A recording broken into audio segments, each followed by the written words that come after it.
Hey guys, 1 Minute with Eric. You guys all know I write a lot of contracts. I'm a business lawyer. I see myself as a trusted advisor, as a general counsel. I don't like to go to court. My partner likes to go to court. I like to keep people out of court. And so people come to me all the time. And they're like, oh, I'm doing this big deal, but I don't want a complicated contract. And frankly, I'm like, why? It's like you ever walk into the dentist's office and you're like, I want you to clean my teeth, but I don't want you to clean it very much. Like, that makes no sense. You walk in, you trust the dentist, you say, dentist, give me what you would do if it was your own family. So I wish people would say that to me, because I would say, listen, it all depends on what your liability is. It doesn't matter what the cost is. Now, cost is everything. Everyone has a budget. I get it, but hear me out. So someone comes to me and I say, how much could you lose if everything goes wrong?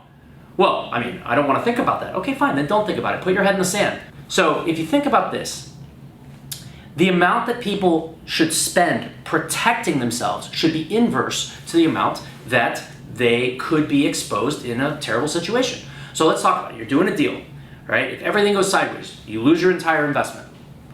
You lose the amount of time that you put into it, right? You maybe lose other opportunities, right? Other opportunity costs that you could have put that money to work somewhere else. You could have spent that time on something else. You get into a litigation where you have to pay for a lawyer. And then maybe you lose and you have to pay for the other guy's lawyer too. And I start adding this up, and your simple deal all of a sudden looks like it could be a very complicated deal.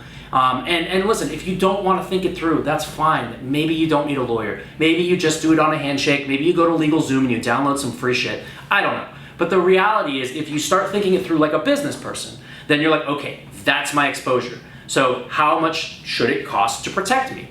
Now, I'm not saying that the lawyer at the front end should be such an outrageous amount that it should outweigh the opportunity, but it shouldn't be zero.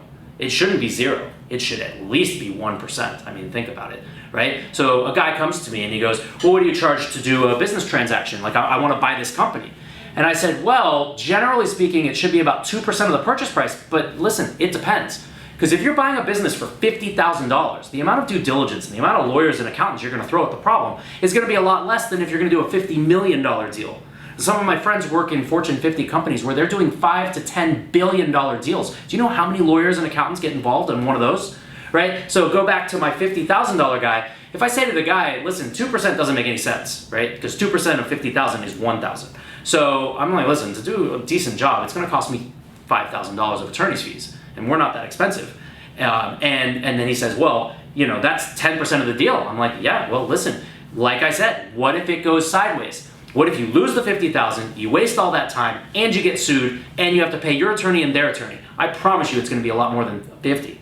It's going to be. It's going to be closer to 250. All right? So now we do the math, we're talking 2% of 250. Okay, now it's a more reasonable estimate of the amount of time. Because remember, legal due diligence is not to pat you on the back and say, hey, great deal.